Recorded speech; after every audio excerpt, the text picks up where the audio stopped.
নমস্কার বন্ধুরা, ভিন্ন স্বাদের গল্পে আপনাদেরকে স্বাগত। এখন শুনবেন বুদ্ধদেব গুহর লেখা কুমুদিনীর দ্বিতীয় পর্ব। একটু আগে অনেকক্ষণ ধরে খুব জোরে বৃষ্টি হয়েছে। এখন বৃষ্টি থেমেছে। বাংলোর সামনের চাপচাপ গাঢ় সবুজ ঘাসে ঢাকা জমি ঢালু হয়ে নেমে গেছে কুসুমফুল পাহাড় থেকে নেমে আসা মুসানি নদীর দিকে। বৃষ্টির পরে ভিজে পাখির ডানা ঝেড়ে ঝেড়ে ডানার জল ছড়াচ্ছে আর পুলকভাবে শিহর তুলে ডাকছে। ঝিকড়ি পানির বন বাংলোর পেছনের বারান্দাতে বসেছিল ডাহুক দত্ত। আষাঢ়ের সকালের ওই নদী পাড়ের সব গন্ধ, রূপ, রস বুকের মধ্যে নিঃশেষে শুষে নিচ্ছে ডাহুক। দিব্যেন্দু পালিতের একটা উপন্যাস আছে যার নাম বৃষ্টির পরে। একটি অসাধারণ উপন্যাস।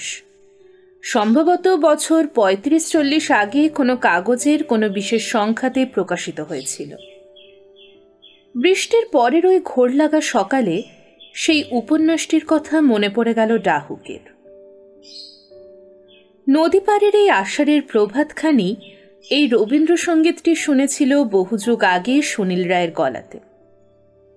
ভৈরবের এমন প্রয়োগ রবীন্দ্রনাথের খুব কম গানেই ঘটেছে, আর তেমনই সুরেলা গলা ছিল সুনীলদার। বহুযুগ শব্দটা ব্যবহার করার হক জন্মে গেছে এখন ডাহুকে। সেও এখন বহুযুগের পুরনো মানুষ। পোড় খাওয়া তার চোখের সামনে দিয়ে দেখতে দেখতে তারই আঁচলা গলে তার যৌবন কোনো জলীয় পদার্থরই মতো তার নিজেরই পায়ের কাছে ঝরে পড়েছে ঝরঝরিয়ে। তাকেও আটকাতে পারেনি, আটকাবার চেষ্টাও করেনি। ওর এক উত্তরপ্রদেশীয় বন্ধু একবার বলেছিল, যৌবন জব আতি হে বহুত হি সতাতি হে, और जब जाती है तब और भी ज्यादा सताती है। কথাটা সত্য, এবং সেই সত্যের নির্মমতা আজ অনুভব করতে পারে ডাহুক। নিজের অনবধানে জীবনের বেলা পড়ে এসেছে, ছায়ারা দীর্ঘ হয়েছে।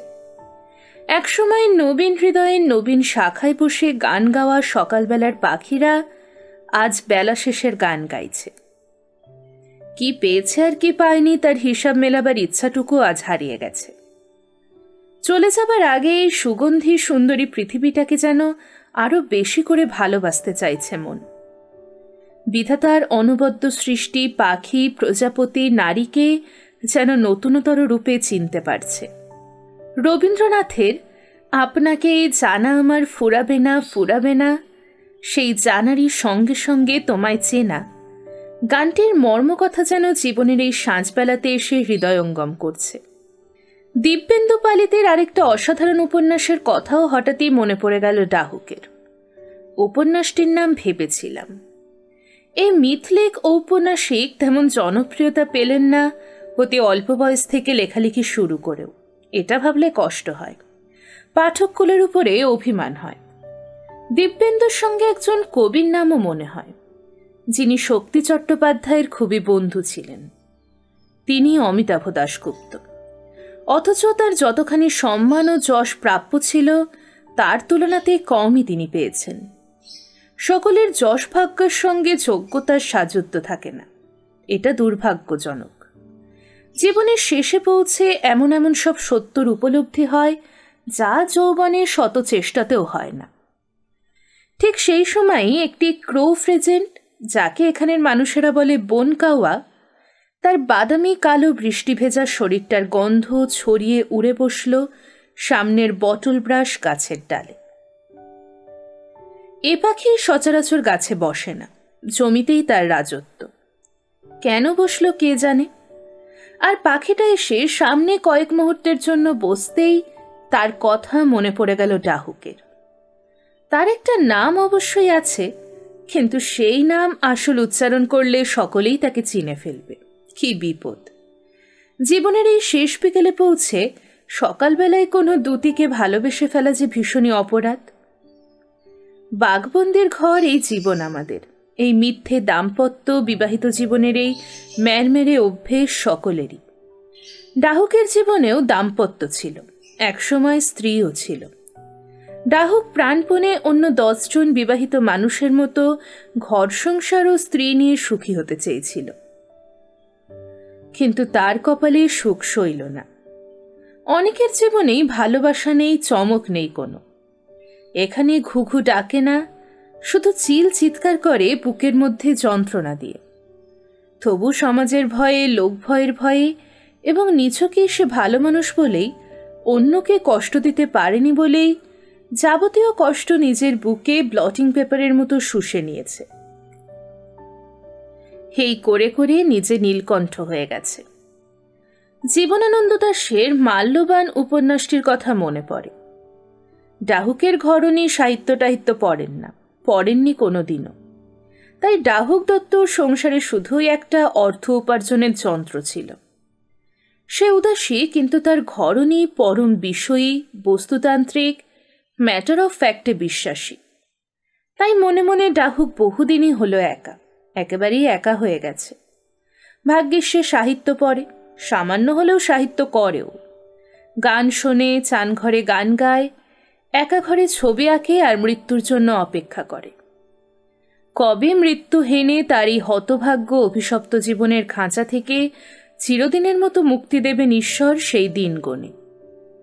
শান্তি থেকে একমাত্র মৃত্যুই দিতে পারে। সেই চিরঘুমে কেউই বিঘ্ন ঘটাবে না। সেই একটা শায়রি আছে না, अब तो सोने दो चैन से परो ना तल की लहित से যাও। মানে আমাকে কবরে ঘুমোতে দাও, এখানে তলকিও পড়ো না, আমাকে একা থাকতে দাও, কবরস্থান থেকে সরে যাও। এইভাবে চলতে চলতে কখন যে এই মিথ্যে চলাকেও থামিয়ে দিয়েছিল তা নিজেই জানে না। যা থাকার নয় তা না থাকাই ভালো। ডাহুকের স্ত্রী পারমিতা তাকে খুবই ভালোবাসত, অনেক কিছু করত তার জন্য, কিন্তু সে সবের কিছুতেই ডাহুকের প্রয়োজন ছিল না বিন্দুমাত্র। এই কথাটা পারমিতাকে বোঝাতে পারেনি ডাহুক কোনোদিনও। শেষে ডিভোর্স করে দুজনেই মুক্ত হয়েছে, আদিবাসী দম্পতির মতো। মুক্ত হয়েছে বটে, কিন্তু কোনো তিক্ততা নেই, কিছুমাত্রই নয়। ডাহুকের মনটা তার জীবনে নতুন আশা সেই নারীর জন্য বড় উতলা হয়ে উঠল। সমরেশ বসুর একটি উপন্যাস নিয়ে ছবি হয়েছিল, উত্তম কুমার তাতে অভিনয় করেছিলেন। নাম ছিল ছবির বিকেলে ভোরের ফুল। ছবিটির কথা মনে পড়ে গেল। বারান্দার সাইড টেবিলে রাখা মোবাইল ফোনটা তুলে নিয়ে ডাহুক তার নাম্বারটা ডায়াল করল। তার গলার স্বরটি ভীষণই যৌনতা মাখা। তার চেহারাটিও এমন যে 1000 জনের মধ্যে চোখে পড়ে। সে বড় সম্ভ্রান্ত, ভারী উজ্জ্বল তার ত্বক, ভারী আকর্ষণীয় তার বাচনভঙ্গি, আর ব্যবহারও অতি মধুর। মেয়েরা যদি কর্কশ হয়, কোমল না হয়, তবে বিপন্নবোধ করে ডাহুক। সেই কর্কশতা তার মনের মধ্যে মাধুর্যকে মারিয়ে দিয়ে পদ্মবনে মত্ত হাতির মতো লণ্ডভণ্ড করে দিয়ে যায় তার মনকে। আর তার মনটা যে বড় নরম, ঘুঘুর বুকের মতো আর পাতলাও, ফড়িংয়ের ডানারি মতো। জোর হাওয়া লাগলেই সেই মনে ব্যথা লাগে, তা ছিঁড়ে খুঁড়ে যায়। গুলি খাওয়া পাখির মতো সে তরুতলে পড়ে থাকে, জীবনের তরুতলে। একসময় গুলি করে তো পাখিও মেরেছে ডাহুক। বড় নিষ্ঠুর ছিল সে যৌবনে। কত যে অন্যায় করেছে আজ বোঝে। যৌবনের ভুল পরিণত বয়সে এসে বোঝা যায়, কিন্তু তার খলন তো হয় না, শুধু অনুতাপ পড়ে থাকে। ফোনটা বাজছিল। ওর মোবাইলে কোনো বোকা বোকা ইংরেজি বা বাংলা গান বাজে না, এমনই রিংটোন। ওপাশ থেকে ওর গলা ভেসে এলো, বলুন। তুমি কোথায়? আমি রাস্তাতে, শান্তিনিকেতন থেকে ফিরছি। কি বৃষ্টি, কি বৃষ্টি! মেয়েটা ভিজে একসা হয়েছে, গাড়ির মধ্যেই তাকে চেঞ্জ করাচ্ছি। গাড়ি কে চালাচ্ছে, তোমার স্বামী? না না, সে তো এখন ব্যাঙ্গালোরে অফিসের কাজে গেছে। আমার অফিসের ড্রাইভার গাড়ি চালাচ্ছে, গাড়িও তো অফিসেরই। তুমি কি কাজে গেছিলে? কাজও ছিল, তবে সামান্য, হকাজেই এসেছিলাম, মাত্র 2 দিনের জন্য। মায়ের শরীরটাও ভালো যাচ্ছে না, আসলে মাকেই দেখতে এসেছিলাম কাজের বাহানাতে। শান্তিনিকেতনের বর্ষাকালটা আমার খুব প্রিয়। খোয়াই কোপাই ছোটবেলার কথা মনে পড়ে যায়। তুমি কেমন আছো কুমুদিনী? তার আসল নামে যে ডাকা মানা, তাই তারই প্রিয় নামে ডাকে ডাহুক। ভালো, খুব ভালো। আর আপনি? আমি তো ভালো থাকি না। এই তোমার সঙ্গে যখন কথা বলি তখনই একটু ভালো থাকি। আপনি খুব সুন্দর করে কথা বলেন। সুন্দর করে আর কিছুই তো করতে পারলাম না জীবনে, শুধু কথাই বলতে পারি। কিন্তু আমার কথার খ্যাপলা চালে কোনো মাছই তো ওঠেনি জীবনে। শুধু শুধু জীবনের নদী পাড়ি বৃষ্টিতে ভেজাই সার হলো। আপনি এখন কোথায়? নাম শুনলে বলবে, ইস অমন জায়গাতে একা গেছেন, আমাকে নিয়ে গেলেন না। জায়গাটার নাম ঝিকারি পানি। বনের যা নাম, বনবাংলোর নামও তাই। কুসুম ফুল পাহাড় উঠে গেছে সামনে। বর্ষাকালে বাটল গ্রিন তার রং, ব্যাসাল্ট আর কোয়ার্টজাইট পাথরের মাঝে মাঝে বর্ষার গাঢ় সবুজের ছোপ লেগেছে। বৃষ্টি শেষের দিকে ফিকে রঙা আকাশ। ইস, খুব লোভ হচ্ছে, যদি যেতে পারতাম আপনার সঙ্গে। সত্যি বলছো? সত্যি আসতে বললে? পারতে আসতে একা আমার সঙ্গে, স্বামী, তোমার কন্যা এবং কাজ ছেড়ে? অবশ্য তুমি যদি হ্যাঁ বলতে তাহলে আমি হয়তো বেঁকে বসতাম। কেন? আমারও বুঝি পিছুটার নেই, তারপরে সমাজ আছে না? তীক্ষ্ণ চক্ষু কুটিল বাজ পাখি, সে বাজও নয়, শকুন। সমাজ সংসারের বাঘবন্দি ঘরের বাইরে কারোর একটু আনন্দ দেখলেই হামলে পড়ে ঠোঁটে নখে ছিঁড়ে ফুঁড়ে আমাকে শেষ করে দেবে। সেটা ঠিক।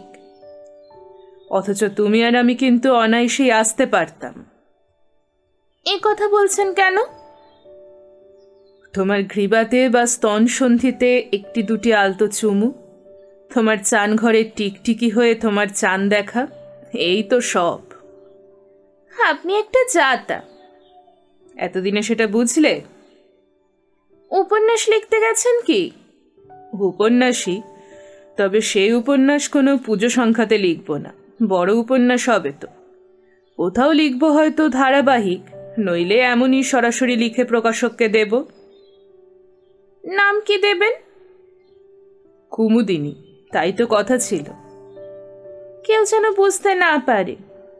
না, শুধু তুমি বুঝবে আর আমি। মনে থাকে জানো, নইলে ভীষণই অশান্তি হবে। আপনি তো আমার স্বামীকে জানেন, সবই ভালো কিন্তু বড্ড পজেসিভ। যেদিন পজেসিভ থাকবে না সেদিন জানবে যে সে তোমাকে আর ভালোবাসে না। তাই? তাই। সত্যি? আপনি কত জানেন, তাই তো আপনার সঙ্গে কথা বলতে এত ভালো লাগে। তাই বুঝি? আমার মোবাইলের চার্জ ফুরিয়ে এসেছে, তাই এরকম ডিস্টারবেন্স হচ্ছে। চার্জারটা দিতে ভুলে গেছে আমার বেয়ারা, কখনো ভোলে না। কলকাতা গিয়ে আবার কথা বলবো। তুমিও তো করতে পারো কখনো। আপনিই করবেন। করলে তো তুমি বিরক্ত হও। একটুও হই না। আমার খুব ভালো লাগে। আমাকে খুশি করার জন্য এ কথা বলছো? আমি কাউকে খুশি করার জন্য কিছু করি না, নিজের খুশির জন্যই করি যা কিছু। তুমি বড় ভাগ্যবতী। এবার ডাহুকের মোবাইলের চার্জটা সত্যিই শেষ হয়ে গেল। এমন সময় চৌকিদার এসে বলল, নাস্তা লাগা দেগা হুজুর, টেবিল মে বন গয়া। লাও না। হ্যাঁ ঠিক হে, লাতা হে। ডাহুক কুসুমফুল পাহাড়ের দিকে চেয়ে রইল। পাহাড়ে জোর বৃষ্টি হওয়াতে মুশানি নদীতে ঢল নেমেছে। কলরলে জল চলেছে। জল এখন কজয়ের উপর দিয়ে বইছে। পথের উপর প্রায় 1 হাঁটু প্রবল বেগে বয়ে যাওয়া জল। গাড়ি ভাসিয়ে নিতে পারে কোনো অনভিজ্ঞ চালক যদি পথ পেরোতে যায় তখন। আকাশে আবার নতুন মেঘপুঞ্জ জমেছে, আবার বৃষ্টি হবে। পাখির ডাক, গাছেদের ঘাসের ফুলপাতার সোদামাটির গন্ধ বয়ে হাওয়াটা ল্যাবরেটর গান ডগের মতো ছোটাছুটি করছে বনে বনে। ভারী ভালো লাগছে ডাহুকের ওর সঙ্গে কথা বলার পরে। ওর মধ্যে এক ধরনের গভীরতা আছে যা একালের কম মেয়েদের মধ্যেই দেখা যায়। একদিন ওকে জিজ্ঞেস করেছিল, তুমি নিজে নিজের নাম রাখলে কি নাম রাখতে? ও বলেছিল, আমার রবীন্দ্রনাথের নায়িকাদের নাম খুব ভালো লাগে, রাখতাম কুমুদিনী। কিন্তু এ কথা কেন জিজ্ঞেস করছেন? তোমাকে নিয়ে একটা উপন্যাস লিখব, বড় উপন্যাস, হয়তো আমার জীবনের শ্রেষ্ঠ উপন্যাস। তার নাম দেব কুমুদিনী। একজন লেখক এই নৈবেদ্য ছাড়া আর কি বা দিতে পারে?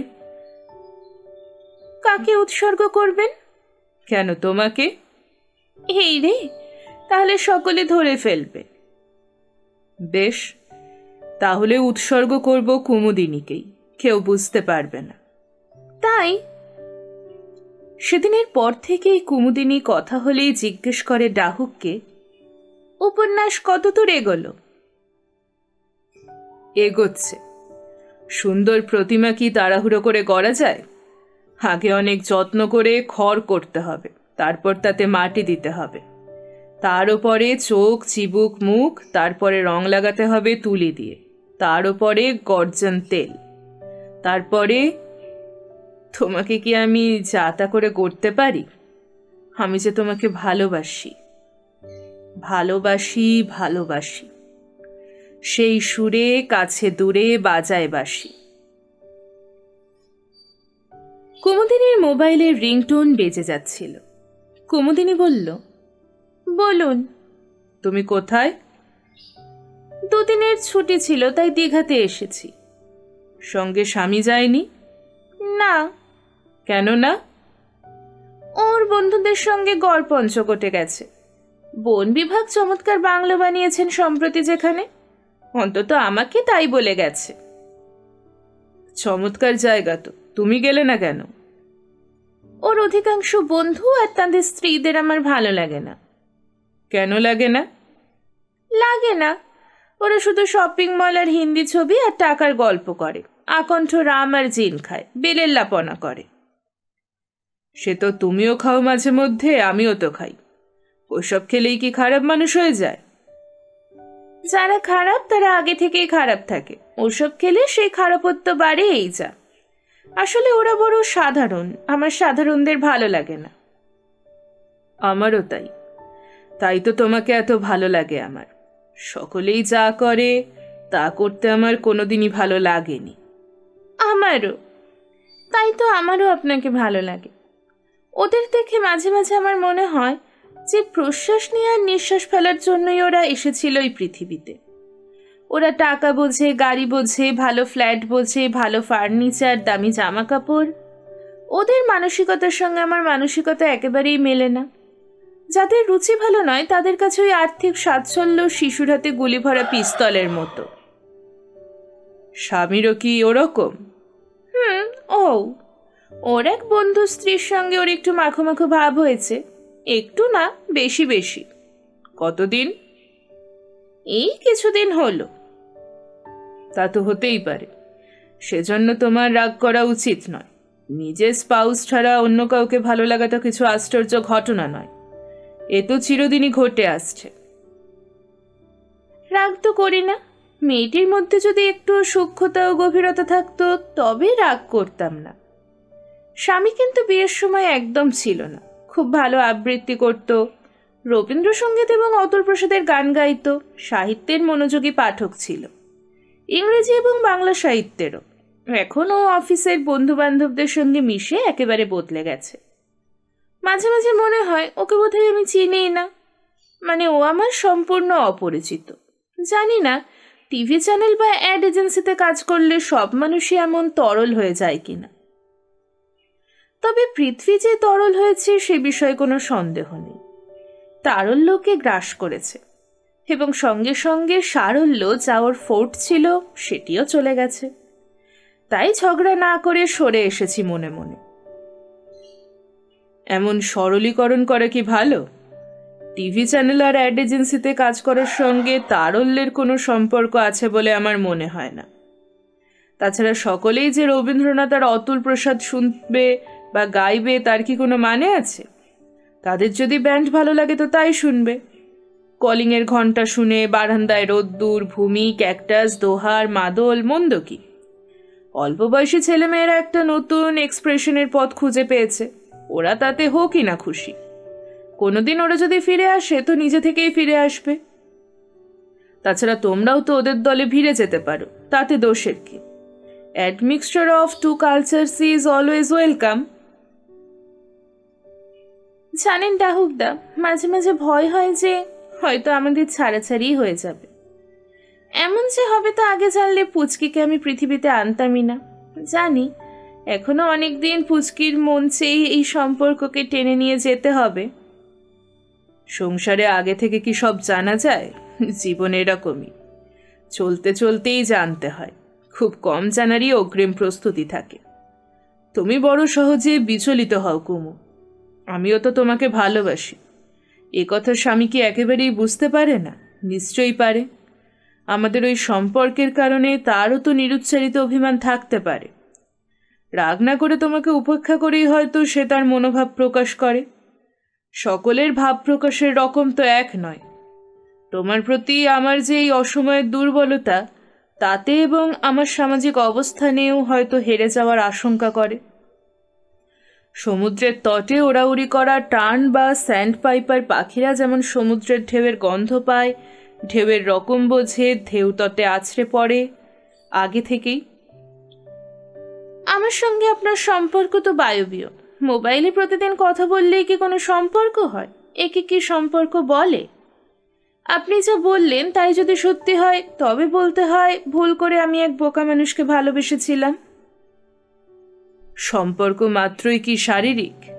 আমাদের এই যে প্রাত্যহিক কথাবার্তা, এও কি প্রেম নয় এক রকমের? প্রেমের ইমারত কি একদিনে গড়ে ওঠে? কত দীর্ঘদিনের প্রতীক্ষা, তিতিক্ষা, কল্পনা, বেদনা, বিলাস দিয়েই তো প্রকৃত প্রেমের সম্পর্ক গড়ে ওঠে। তবে না তার ভিত দৃঢ় হয়। স্বামীর সঙ্গে তোমার প্রেম কি একদিনে হয়েছিল? ভেবে দেখো। কোনো খণ্ডহর থেকে কোনো কিছু গড়ে তোলা সবসময়ই কঠিন। তাছাড়া তো ছাড়া তো অতি সোজা, ছাড়ার কথা মনেও এনো না, বিশেষ করে পুচকির কথা ভেবে। ও যদি কোনো সুরুচি সম্পন্ন গভীর মেয়ের প্রতি আকৃষ্ট হতো তাহলে আমার লাগতো না। মেয়েটি একটি দেহ সর্বশ্রী, উৎকট সুন্দরী, কুশ্রী। তার চলা বলা, তার চোখের চাহনি, তার সাজ পোশাক, আমি ঘেন্না করি তাকে। স্বামী যদি অন্য কারোর প্রতি আসক্ত হয়, সব স্ত্রীরাই সেই অন্যজনকে ঘেন্না করে। ঘেন্না করার জন্য তার আর কোনো বিশেষ দোষের প্রয়োজন হয় না। ও নিয়ে তুমি মিছিমিছি এত আলোড়িত হও না। তুমি তো বোকা নও, ছেড়ে দাও ওকে। ও নিজেই ফিরে আসবে তোমার কাছে। তোমার মনের লাটাইয়ের সুতো ছাড়ো। ছাড়ার আগে সুতোর মাঞ্জাটার বয়স সম্বন্ধে নিঃসন্দেহ হয়ে নিও অবশ্যই। মাঞ্জাতে ঠিকমতো ধার যদি থাকেই তবে অন্য ঘুড়ি তো কাটা যাবেই। ভাবছেন আপনি? অদ্ভুত অদ্ভুত ফিলোসফিক্যাল কথা বলেন আপনি। না, আপাত দৃষ্টিতে তাই মনে হয় বটে। আসলে আমি অ্যাপ্লাইড রিলেশনশিপ নিয়ে কথা বলি। তুমি বসকে চাও না অথবা পাও না, তাই ভুল বোঝো। তাই বুঝি ভাবছেন আপনি? ভাবছি তো, এবং ঠিকই ভাবছি। দাম্পত্যের সুনীল আকাশে মাঝে মাঝে কালো মেঘ জমে। সেই মেঘ উড়ে যাওয়া অবধি অপেক্ষা করতে হয়। স্বামী ছাড়াও তো তোমার একটা মস্ত ভুবন জোড়া আনন্দময় জীবন আছে। তোমার পুঁচকি আছে, তার 5 বছর বয়স অবধি শিশুরা ঈশ্বর ঈশ্বরী। তাদের ঠোঁটে তখনও দুধের গন্ধ, আর গায়ে বেবি জনসন পাউডারের গন্ধ। তাদের বুকে নিলে, চটকালে, চুমু খেলে তার মা বা বাবা যা আনন্দ পায় তা অন্য কিছুতেই পায় না। এখানেই অপত্যের কাছে হেরে যায় প্রেম। অথবা স্ত্রী পুরুষের সব শারীরিক সম্পর্কের আনন্দ, সুখী দাম্পত্যর সব সুখ। তোমার কিসের দুঃখ? ঈশ্বরীর মতো শিশু পুঁচকি যেমন সত্যিই আছে তোমার সমস্তটুকু জুড়ে, তেমন করে হাত বাড়ালে এই বুড়ো হাবড়া মানুষটিও তো আছে, যে তোমার প্রেমে কাতর, যে তোমাকে নিঃশর্তে ভালোবাসে, যার বদলে তুমি কিছু দাও আর নাই দাও। এ কথা সব পুরুষেই বলে। পুরুষেরা প্রেম কাকে বলে তা জানেই না। ও বাবদে স্বামীর সঙ্গে আপনার কোনো তফাৎ নেই। পুরুষেরা মেয়েদের শরীর ছাড়া আর কিছুই বোঝে না, তারা বড় বোকা। আর তাই তো দেহ সর্বস্বীরা চিরদিনই হারিয়ে দেয় আমার মতো সাদামাটা সৌন্দর্যের গভীরতা গুণসম্পন্ন মেয়েদের। বাজে কথা। মেয়েদেরই মতো পুরুষদের মধ্যেও নানা রকম হয়। সব পুরুষদেরই ওভাবে নস্যাৎ করাটা উচিত নয়।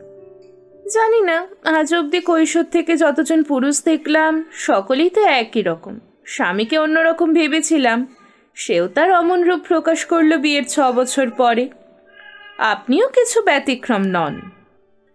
হলে আমার বুদ্ধি, আমার গানের গলা, আমার ব্যক্তিত্ব স্নিগ্ধতার জন্য আকুল না হয়ে আমার উরুসন্ধির রোমশ কাঠবিড়ালিকে নিয়ে এমন বাড়াবাড়ি আপনি কখনোই করতেন না।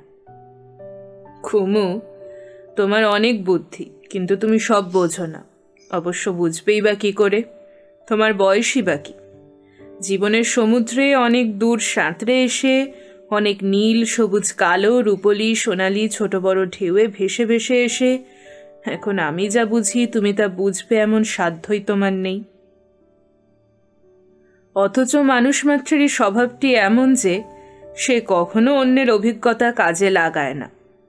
ফলে তাকেও নানা ঢেউয়ের রদ্দা খেতে খেতে, সাঁতার কাটতে কাটতে জীবনের সমুদ্রে এগোতে হয়। শেষে পৌঁছে আমারই মতো বুঝতে হয় যে কূলে পৌঁছানো হয়নি। সমুদ্র পুকুর বা সুইমিং পুল নয়, সমুদ্র সত্যিই আকুল, জীবনেরই মতো।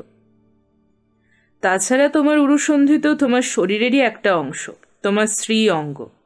তার প্রতি তোমার বিরূপতা কেন? আপনি বড় লেখক, ভালো কথক, কথার মারপ্যাচে আপনি আমাকে সবসময় হারিয়ে দেন। কিন্তু শুধু কথা দিয়ে বা কথার কথা দিয়ে তো জীবন ভরে না। আমি যা বললাম একটু আগে তার জবাবটা আপনি এড়িয়ে গেলেন। কোথায় এড়ালাম? আমি যা বললাম তুমি কি তা বুঝতে পারলে না? জীবনকে, নারী পুরুষের সম্পর্ককে সুন্দর করে তুলতে মনের গভীরতা যেমন জরুরি, তেমনই জরুরি উরুসন্ধির রোমশ কাঠবিড়ালির প্রত্যয়ী অস্তিত্ব। জানি না, আপনার হেয়ালি হেয়ালি কথা বুঝি না আমি। সব পুরুষই যা চায় আপনিও আসলে তাই চান আমার কাছে। তবে শুধু শুধু ভোরের সমুদ্রের উপরের কুয়াশার চাদরের মতো কথার চাদর বিছানো কেন? আমি অন্যের মতো নই কুমু, আমি অনন্য। তুমি বলেছিলে নিজে তোমার নাম রাখলে রাখতে কুমুদিনী। আমিও যদি নিজে নিজের নাম রাখতাম তাহলে ডাহুক না রেখে রাখতাম অনন্য। তারপরে ডাহুক বলল, এসব জটিল বিষয় ছেড়ে সহজ বিষয়ে যাওয়া যাক। তুমি কি একা একা ঘুরে বেড়াচ্ছ সমুদ্র পাড়ে পুঁচকিকে নিয়ে? একা ঘুরে বেড়াবার উপায় কি আছে? ভিড়, দমবন্ধ ভিড়, আর কথার কলকলানি। মুখের কথা তো আছেই, তার উপরে এই মোবাইল। যদিও আমরাও মোবাইলেই কথা বলছি, মোবাইল ফোন কিন্তু সব জায়গায় শান্তি নষ্ট করেছে। পৃথিবীর কোনো জায়গায় বোধহয় আর নিস্তব্ধ বা নির্জন নই। আমার এক বন্ধু বলেছিল যে গরুমারা ওয়াচ টাওয়ারে গন্ডার দেখতে গিয়ে মোবাইলওয়ালাদের জন্য বিরক্তির এক শেষ। ডাক্তার মোবাইলে রোগীকে ওষুধ বাতলাচ্ছে, ব্যবসায়ী কট্রাক লোহার রড কোথায় যাবে তা বলে দিচ্ছে কর্মচারীকে, স্ত্রী কোন ড্রয়ারে তার আন্ডারওয়্যার আছে তাও বলে দিচ্ছে স্বামীকে। ও বলছিল বন বিভাগের বড় কর্তাকে চিঠি লিখবে সব বনে মোবাইলের ব্যবহার বন্ধ করার অনুরোধ জানিয়ে। সত্যিই তো, এ বড় অন্যায়। অথচ মোবাইল না থাকলে ঝিকার পানি থেকে তোমার সঙ্গে কথাই বা বলতাম কি করে? দেখে শুনে মনে হয় মানব জাতির প্রত্যেক নারী পুরুষেরই বুকের মধ্যে কোটি কোটি না বলা বাক্য জমেছিল। মোবাইল ফোন আসার পর সবাই আগল খেলার কথা শুরু করেছে। ভাবখানা এমন যে আগে বুঝি রোগের চিকিৎসা হতো না, ব্যবসা হতো না, প্রেমও করতো না কেউই। মন্দ বলনি কথাটা, ভাববার মতো কথা বটে। তা এত ভিড়ের মধ্যে হাঁটছই বা কেন? ভিড় ভালো লাগে তোমার? আমার ইচ্ছেতে থরিয়ে হাঁটছি পুঁচকির জন্য, যে আমার শাড়ি খামচে ধরেছে বিকেলে চা খেয়ে ওঠার পরই, বায়না ধরেছে সমুদ্র দেখবে। তবে কখনো কখনো আমার কিন্তু ভিড় খারাপ লাগে না। ভিড়ের মধ্যে সে দিয়ে গেলে আমি নিজেকে হারিয়ে ফেলি, মানে আমার ব্যক্তি স্বাতন্ত্র্য হারিয়ে যায়। ভিড়ের একজন হয়ে গিয়ে ভিড় থেকে বহুদূরে সরে গিয়ে একটি টার্ন বা স্যান্ডপাইপার বা সিগাল হয়ে গিয়ে নিজেকে হারিয়ে ফেলে খুব মজা পাই, যে নিজেকে আমি চিনি না। তোমার শরীরকে? শরীর তো রোজই চানঘরে দেখো। আহা, শরীর নয় মনকে। মানুষ তো মন আছে বলেই মানুষ, নইলে তো সে গোদা কচ্ছপ বা রোগা শিঙ্গি মাছ হতো। বাহ, সুন্দর বললে তো কথাটা। তুমি কিন্তু সুন্দর কথা বলো, লিখতে তো পারো, লেখো না কেন? দুটি কারণেই লিখি না। কি কি কারণ? প্রথমত, সকলেই যদি লেখে তাহলে পড়বে কে? আর দ্বিতীয়ত, আনন্দবাজার যদি সাহিত্য পুরস্কার দিয়ে দেয়। সেন্স অফ হিউমার আছে তোমার, তবে তুমি পাবে না। পেতে পারো যদি ভ্রা নামের একটি উপন্যাস লেখো। বাজারে জোর গুজব যে একটি পুজো সংখ্যায় কন্ডম শীর্ষক উপন্যাস লেখালেখিকা এবারে আনন্দ পুরস্কার পাচ্ছেনি। গুজব সত্যি নাও হতে পারে। শুনছি তিলোত্তমা মজুমদারও কম শক্তিশালী লেখিকা নন। পর্নোগ্রাফির দুর্দান্ত প্রতিযোগিতাতে নেমেছেন অনেক লেখক লেখিকাই, প্রায় জুডোর পর্যায়ে চলে গেছেন সবাই। আপনি আমার ছুটির বিকেলের মুডটাই নষ্ট করে দিলেন আজে বাজে বিতিকিচ্ছিরি কিছু প্রসঙ্গ তুলে।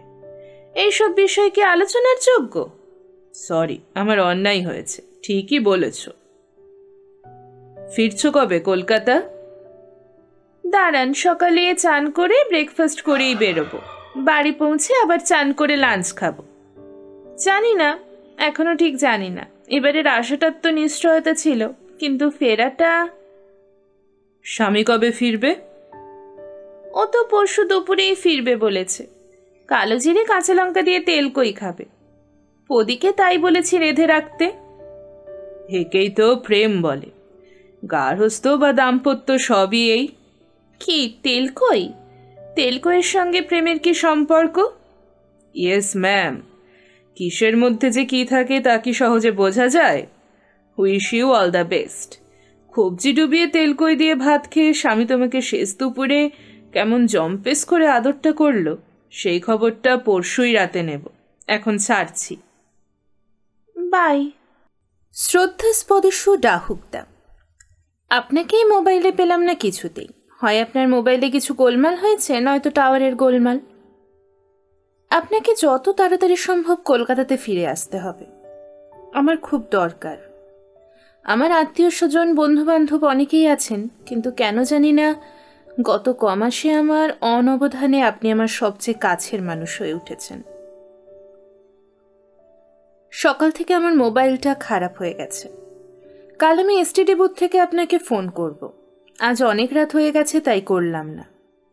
তবু আপনাকে এই চিঠি লিখছি, কালই স্পিড পোস্টে পাঠাবো বলে।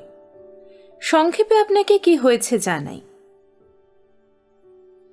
আমি আর পুচকি যখন আজ সমুদ্র তীরে বেড়াচ্ছি, সন্ধ্যের পর হঠাৎ পুচকি বাবা বাবা বলে উত্তেজিত হয়ে চেঁচিয়ে ওঠে। আমি বিশ্বাস করিনি। চমকে তাকিয়ে দেখি ও, মানে আমার স্বামী মোহনার দিক থেকে ফিরছে ঝাউ জঙ্গলের পাশ দিয়ে। পাশে ডায়ানা, ওরই এক বন্ধুর দেহ সর্বস্বী স্ত্রী, যাকে আমি ওর রুচি, পোশাক আশাক, কথাবার্তা, মানসিকতা এবং অপার অশিক্ষার জন্য সবচেয়ে বেশি ঘেন্না করি। আমার মেয়ে পুচকিকে বললাম, ও মানুষটি তোর বাবা না রে বোকা মেয়ে। তোর বাবার মতো জামা কি আর কারোর থাকতে পারে না? তাছাড়া তোর বাবা এখন কলকাতাতে, বাবা দীঘাতে আসবে কি করে? সে তখনকার মতো বুঝল। আমি তাড়াতাড়ি পিছন ফিরে আমাদের হোটেলের দিকে এগোতে এগোতে ওকে নানা গল্প বলে ওর মন সরাবার চেষ্টা করতে লাগলাম, কিন্তু ওর মনের সন্দেহ গেল না। ও বলল, কাল সকালে উঠেই আমি বাবাকে খুঁজতে বেরোবো। কি করে খুঁজবে তুমি? কেন, সব হোটেলে গিয়ে বাবার নাম বলবো। বাবার সঙ্গে কে ছিল মা? বিয়েতে অরিত্র কাকুর বউ ডায়ানা কাকিমা। আমি হেসে বললাম, তোর মাথাটা গেছে। তোদের ডায়ানা কাকিমা আর অরিত্র কাকু তো এখন সিঙ্গাপুরে বেড়াতে গেছেন। শুধুই বেড়াতে নয়, একটা কাজ নিয়েও গেছেন। অরিত্র কাকু কি করেন মা? কে আবার অরিত্র কাকু? উনি বৈয়াকরণ। বৈয়াকরণ মানে কি মা? যারা ব্যাকরণে পণ্ডিত। বাবা ব্যাকরণ? কাঁধ রাগ করলো ইংরেজি মিডিয়াম স্কুলে পড়া মেয়ে আমার। তারপর বলল, সামনের বছর থেকে আমাদের নেসফিল্ডের গ্রামার পড়তে হবে, আন্টি বলে দিয়েছেন। আমি চুপ করে রইলাম। ওর মাথা থেকে ডায়ানা পেতনিকে যে আপাতত তাড়াতে পারা গেছে তা জেনেই তখনকার মতো আশ্বস্ত হলাম। ডাহুকদা, চিঠি আর বড় করব না। আমি কাল ভোরেই কলকাতায় ফিরছি, গাড়ি নিয়েই এসেছি, ফেরার অসুবিধা নেই। পুচকিকে বলবো ও শুয়ে পড়ার পর কলকাতার অফিস থেকে জরুরি তলব এসেছে কলকাতা ফিরে যাবার। তবে তারাও যদি কাল সকালেই ফেরে, তারাও নিশ্চয়ই গাড়ি নিয়ে এসেছে, তাহলে পথে দেখা হয়ে যেতে পারে। তবে আজ শুক্রবার, মনে হয় না তারা উইকেন্ড না কাটিয়ে ফিরবে, যদিও কবে এসেছে তা জানি না। আপনি কলকাতা ফিরে একটি ফোন করবেন, আশা করি আমার জীবনের এই সংকটে এটুকু আপনি করবেন আমার জন্য। আমি জানিয়ে দেব কোথায় দেখা করব। বুঝতেই পারেন যে বাড়িতে দেখা করার অসুবিধা আছে। ইতি আপনার। নিজের আসল নামটা লিখে কেটে লিখেছে কুমুদিনী। ডাহুক দত্ত, ঝিকারপানি, বনবাংলো, পুরুলিয়া। বলাই বাহুল্য যে চিঠিটা যখন ঝিকারপানিতে পৌঁছালো তার 3 দিন আগেই কুমুদিনী কলকাতা পৌঁছে গেছে। পরে জেনেছিলাম যে তার স্বামীও পৌঁছেছে 2 দিন পরে, রাতে, প্রচণ্ড মত্ত অবস্থাতে। শ্রোতারা, আপনাদের পটভূমি সম্বন্ধে একটু অবহিত করে নেওয়া দরকার। কুমুদিনীর আসল নাম অন্য, অনেক কারণে সেটি উল্লেখ করা যাচ্ছে না। ডাহুক দত্ত, বর্ষিয়ান লেখক, একদিন তাকে বলেছিল যে তাকে নিয়ে একটা লেখা লিখবে। তাতে সে বলেছিল নায়িকার নাম কি রাখবেন। কেন, তোমার নাম? নয়তো কল্পিত কোনো নাম, রেশমি বা ঈশানী বা সুপর্ণা বা অর্পিতা বা নন্দিনী বা অন্য কিছু। তুমি যদি তোমার নিজের নাম রাখতে, কি রাখতে?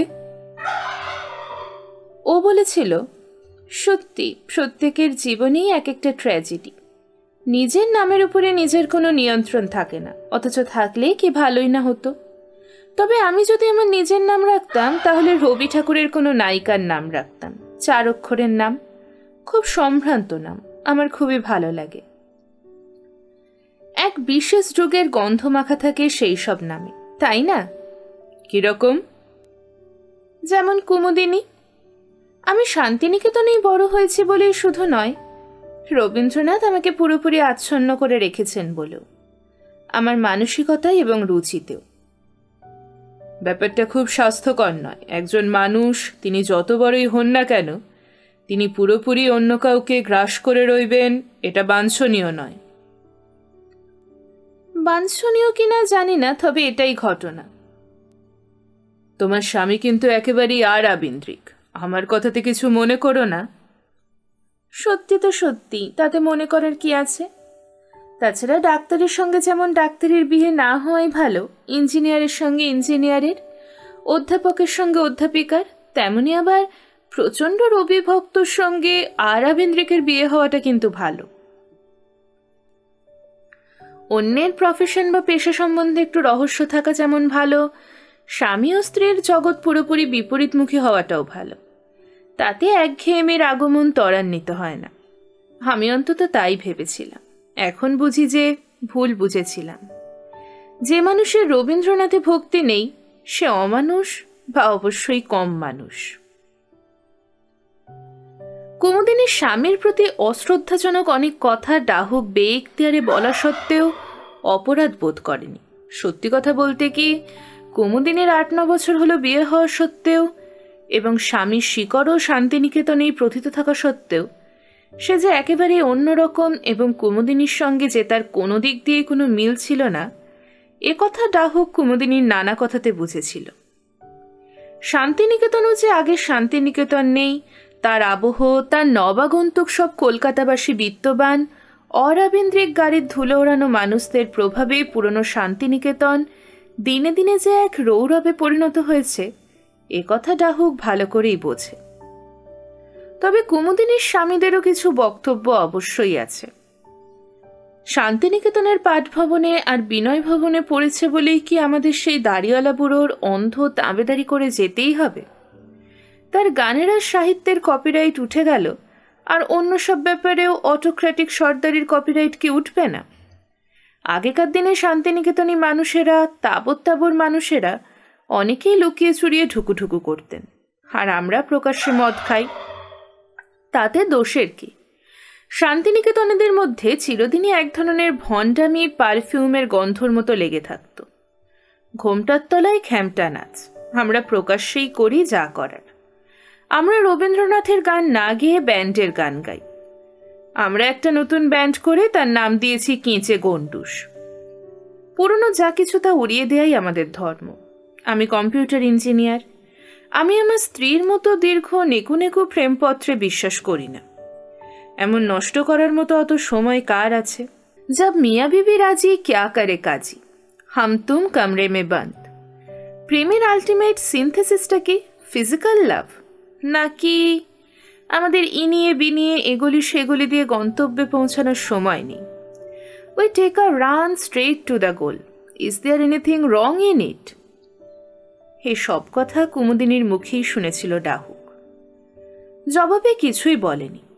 কুমুদিনীর স্বামীর, যার নামই স্বামী, বক্তব্যে ভার যে ছিল না তা নয়। তবে ডাহুকের মতো রবীন্দ্র ভক্তর মনে হয়েছিল যে সার কম ছিল। ওর মনে হয় রবীন্দ্র ভক্তির সঙ্গে ঈশ্বর ভক্তির মিল আছে। যে মানুষ অনেক মনুষ্য জন্ম পেরিয়ে না এসেছে তার পক্ষে ঈশ্বর বিশ্বাস যেমন নয়, তেমনি শিক্ষা ও রুচির বেশ কয়েকটি সোপান না উঠে এলে মানুষের পক্ষে রবীন্দ্র ভক্ত হওয়া সম্ভব নয়। যদি কেউ শান্তিনিকেতনে বড় হয়ে ওঠে, পড়াশোনা করেও রবীন্দ্র ভক্ত না হয়, তবে তাকে কিছু বলার নেই। তাকে অনুকম্পা বা ক্ষমা করাই উচিত। রবীন্দ্র সাহিত্য, রবীন্দ্র গানকে যে হৃদয়ে গ্রহণ করতে পারল না, তাকে অনুকম্পা ছাড়া আর কি বা করা যেতে পারে? ওদের দুজনের মধ্যে এত রকমের অমিল যে ওদের দাম্পত্য যে মধুময় হবে না, এ তো জানা কথাই। কুমুদিনীর মতো বুদ্ধিমতী মেয়ে কি করে স্বামীকে স্বামী হিসেবে নির্বাচন করল স্বেচ্ছায়, এটা ভাবলেও অবাক হয় ডাহুক। কোনোদিন সুযোগ হলে একথা জিজ্ঞেস করবে ও কুমুদিনীকে। জগদীশকে কলকাতায় বাড়িতে ফোন করে দিয়েছিল। সে ড্রাইভার পুলিনকে হাওড়া স্টেশনে পাঠিয়েছিল, তাই বাড়ি ফিরতে অসুবিধা হয়নি। বাড়ি ফিরে চান করে ইলিশ মাছের ঝোল দিয়ে ভাত খেয়ে একটু গড়িয়ে নিল। বয়স যে হচ্ছে তা এখন বুঝতে পারে। শরীর বিশ্রাম চায়। বছরের প্রথম ইলিশ খেয়ে শরীরটা একটু আয়েসও চাইছিল। মাছ ভাজা, মাছের গরম তেল, সর্ষে ইলিশ, ইলিশের মাথা দিয়ে কচুর শাক, তারপর ইলিশের মাথায় তেঁতুল দেয়া টক। জগার রান্নার হাতটা বড় ভালো। আজ 20 বছর হলো রয়েছে সে ডাহুকের কাছে, ওই কেয়ারটেকার কাম গার্জেন ডাহুকের। আলমারির চাবি টাবিও সব ওর কাছেই থাকে। জগাও ডাহুককে দেখে, ডাহুকও জগাকে। জগার মেয়ের বিয়েও দিয়েছে জগার সৎ পাত্রে। ছেলেকে ইঞ্জিনিয়ারিংয়ের ডিপ্লোমা কোর্সে ভর্তি করে দিয়েছে। তবে ছেলেটা মেধাবী। মেয়েটাও গ্র্যাজুয়েশন করেছে বাংলাতে। ডাহুকের লেখার একজন ভক্ত পাঠিক আসে। ঠিক করল এক ঘুম দিয়ে উঠে ফোন করবে কুমুদিনীকে। তখন সময়টাও ভদ্রগোছের হবে। কুমুদিনীও নিশ্চয়ই বিশ্রাম করছে এখন, যদি অফিসে না গিয়ে থাকে। ও আর্কিটেক্ট, নামি একটা আর্কিটেক্ট ফার্মে কাজ করেও। আর 2 বছর পরে পার্টনারও হয়ে যাবে। ঘুম ভেঙে উঠে মোবাইলে ফোন করল কুমুদিনীকে। কোথায় আছে তা না জেনে আন্দাজে ল্যান্ডলাইনে ফোন করে লাভ নেই। ফোন ধরল কুমুদিনী। তুমি কোথায়? অফিসে? তাহলে পরে কল করব। না ডাহুকদা, আমি শান্তিনিকেতনে। শান্তিনিকেতনে কবে গেলে? দীঘা থেকে ফিরেই। তোমার মতলবটা কি? চাকরি কি ছেড়ে দেবে? না, ছাড়বো না। তাছাড়া আমার এমপ্লয়ার ছাড়ালেও আমার হাতে 3টি লুক্রেটিভ অফার আছে। বেকার হবার আশঙ্কা নেই। আসলে অনেক ছুটি জমে গেছে আমার। 2-3 দিনের জন্য শান্তিনিকেতনে আসা ছাড়া সচরাচর আর কোথাও তো যাই না। তাও প্রধানত পৌষ উৎসব আর বসন্ত উৎসবে। পৌষ উৎসবে অবশ্য বাড়িতে বা বন্ধু বান্ধবদের বাড়িতেই যাই। এখনকার মেলাতে বা গৌর প্রাঙ্গণে যাওয়া যায় না, যাচ্ছে তাই ভিড়। তুমি আজকাল ব্যক্তি হিসেবে বড় ডিফিউজড হয়ে যাচ্ছ। কেন? যে প্রশ্নের উত্তর এক কথায় দেয়া যায় তার উত্তর দিতে তুমি 50টা শব্দ ব্যবহার করো। এমন তো ছিলে না আগে। কথোপকথনে বলছেন? আমি কি শুধু কথোপকথনেই বদলেছি, অন্য কিছুতে না? আমি তো সব দিক দিয়েই বদলে গেছি, হয়তো আরো বদলাবো। পুচকি কি করছে? পুচকি এখানে নেই। মানে? মানে পুচকিকে স্বামী গায়ের জোরে ওর কাছে রেখে দিয়েছে, আসতে দেয়নি আমার সঙ্গে। কাঁদলো না মেয়ে তোমাকে ছেড়ে দিতে? না, জানেন, আশ্চর্য, ও খুব বাপ সোহাগী, অথচ ওর বাবা ওর জন্য প্রায় কিছুই করে না। কিছু মেয়ের মধ্যে সম্ভবত খুব কম বয়সেই ইডিপাস কমপ্লেক্স ডেভেলপ করে। তুমি কি করবে এখন? কি করব? গলা ছেড়ে কাঁদবো? না, তা বলিনি। ছবি আঁকছি আর গান শুনছি। মুহুর্দি, বাচ্চুদি আর ঋতুদির গাওয়া রবীন্দ্রসঙ্গীতগুলো বারবার করে শুনছি। আরেকজন ডিভোর্স লয়ারের সঙ্গেও যোগাযোগ করেছি, অ্যাপয়েন্টমেন্টও করেছি, কলকাতাতে গিয়ে দেখা করব। এত তাড়াতাড়ি সিদ্ধান্ত নিয়ে ফেললে? কি করব? আমার পুচকিকে তো আমি চোখের সামনে নষ্ট হয়ে যেতে দিতে পারি না। আপনার মনে হচ্ছে তাড়াতাড়ি, আসলে তাড়াতাড়ি নয়। অনেকদিন ধরেই ব্যাপারটা নিয়ে ভাবছিলাম। পুচকি তো তোমার একার নয়। একারই তো। স্বামী গর্ভাধান করেছেন, আর কি করেছে? 10 মাস 10 দিন আমিই তাকে গর্ভে ধরেছি। থুরি 9 মাস 45 দিন। সিজারিয়ান সেকশনে হয়েছিল তো। ডাহুক চুপ করে রইল অনেকক্ষণ। আজকালকার ছেলে মেয়েদের ঠিক বুঝতে পারে না ও। কি হলো, কিছু বলুন। আকাশে খুব মেঘ করেছে, মনে হয় বিকেলের দিকে খুব জোর বৃষ্টি নামবে। যদি নামে তাহলে কোপাইয়ের দিকে চলে যাব। এমনই এক বর্ষার দিনে কোপাইয়ের ধারে স্বামী আমাকে প্রপোজ করেছিল। তাহলে ভালো তো সে তোমাকে বেসেছিল একদিন। একদিন অবশ্যই, তবে তখন বুঝতাম না। এখন বুঝি যে ভালোবাসার অনেক রকম হয়। তবে পুরুষের ভালোবাসা মরশুমি ফুলের মতো বা মহুল ফুলের মতো। শীত আর বসন্ত অপগত হলেই তাদের গন্ধ উবে যায়। তুমি তো ভুলও বুঝতে পারো ওকে। না, বুঝিনি। এত কথা ফোনে হবে না ডাহুকদা, আপনি শান্তিনিকেতনে চলে আসুন। আপনি তো একজন লেখক, নিজের মালিক নিজেই। আপনার তো কোনো মনিব নেই, চাকরি করতে হয় না কারুরই। আনন্দবাজার বা অন্য কোনো কাগজের মাইনে করা কর্মচারীও নন আপনি। আপনি তো যখন তখন যেখানে সেখানে চলে যেতে পারেন, আর যানও তো। তোমার কথা অংশ তো ঠিক, তবে লেখক মাত্ররই চাকরি আছে, মালিকও আছে, আর লেখাই তার মনিব। এই মনিব কর্মচারী সম্পর্কটা বাইরে থেকে বোঝা যায় না। তাছাড়া তোমার এই বিপদে আমি গিয়ে কি করব? আমি তোমার কে? বা, বিপদে পাশে থাকবেন না, শুধু কি সম্পদেই থাকবেন? আমি তোমাকে উপদেশ দিতে পারি, সৎ পরামর্শ দিতে পারি, কিন্তু তোমার বাবা বা মা, অন্য পরিজনেরা যে উপদেশ দিতে পারেন তা তো আমি দিতে পারি না। আমার সে অধিকারও নেই। পারেন। আপনি তো জানেন যে আমার বাবা বহুদিন নেই। মা আছেন, তিনি খুবই অসুস্থ। তাকে আমি বিব্রত করতে চাই না। তাছাড়া যে কথা আমি কাউকেই বলিনি, সে কথা আপনাকে বলবো। কি সে কথা? স্বামীর প্রতি আমার মায়ের এক অন্ধ স্নেহ আছে। তার কারণ। কি কারণ? কারণটা লজ্জার। আমার মায়ের সঙ্গে স্বামীর বাবার একটা সম্পর্ক ছিল, শারীরিক সম্পর্ক। আমার দৃঢ় ধারণা, যে ধারণার পেছনে যথেষ্ট প্রমাণ সাবুদ আছে, স্বামী আমার মায়েরই সন্তান। ডাহুক ভাবছিল, কোনো পুরুষের এমন নাম হয় শোনেনি, স্বামী। কোনো মেয়ের স্বামীর নাম স্বামী।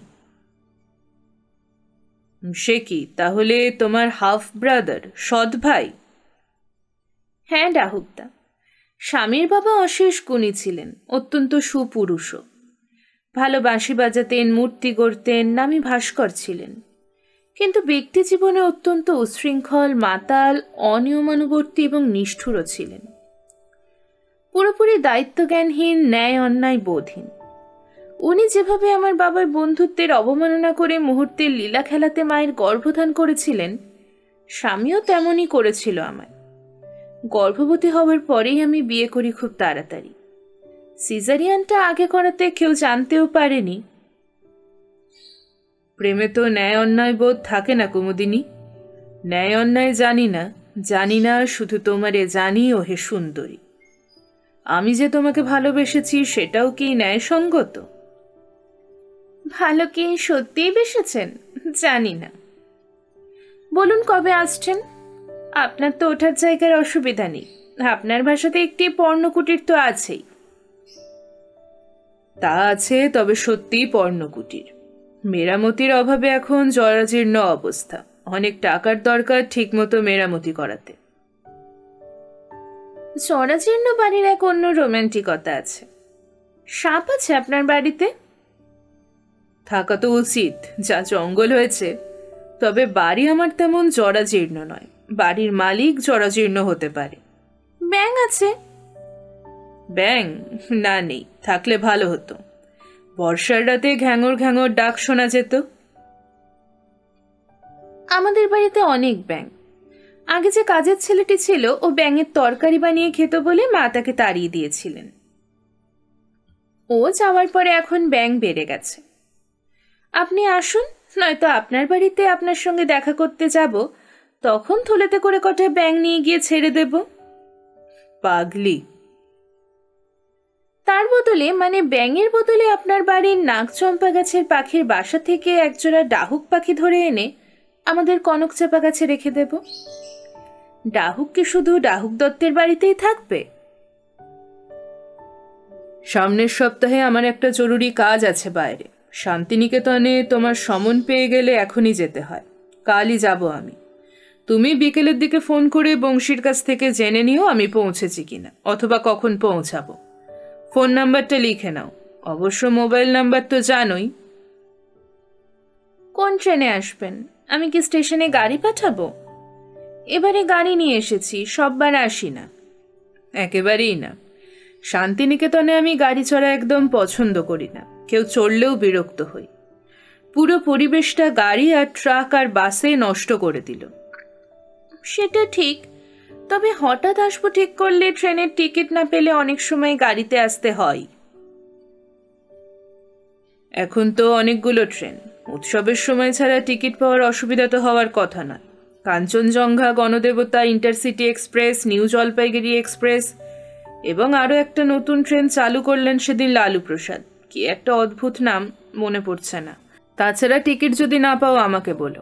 আমার এক চেলা আছে তপন দাস, রেলের খুব বড় অফিসার, সে টিকিটের বন্দোবস্ত করে দেবে। বাবা, আপনি দেখছি ইস্টার্ন রেলের টাইম টেবিল মুখস্থ করে রেখেছেন।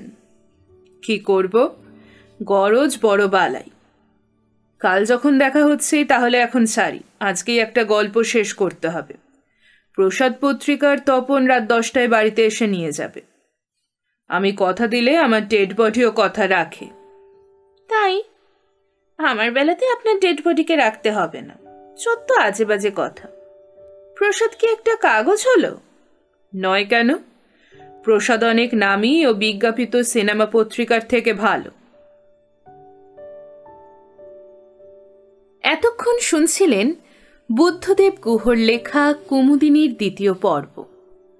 গল্পটি আপনাদের কেমন লাগছে অবশ্যই জানাবেন কমেন্ট বক্সে।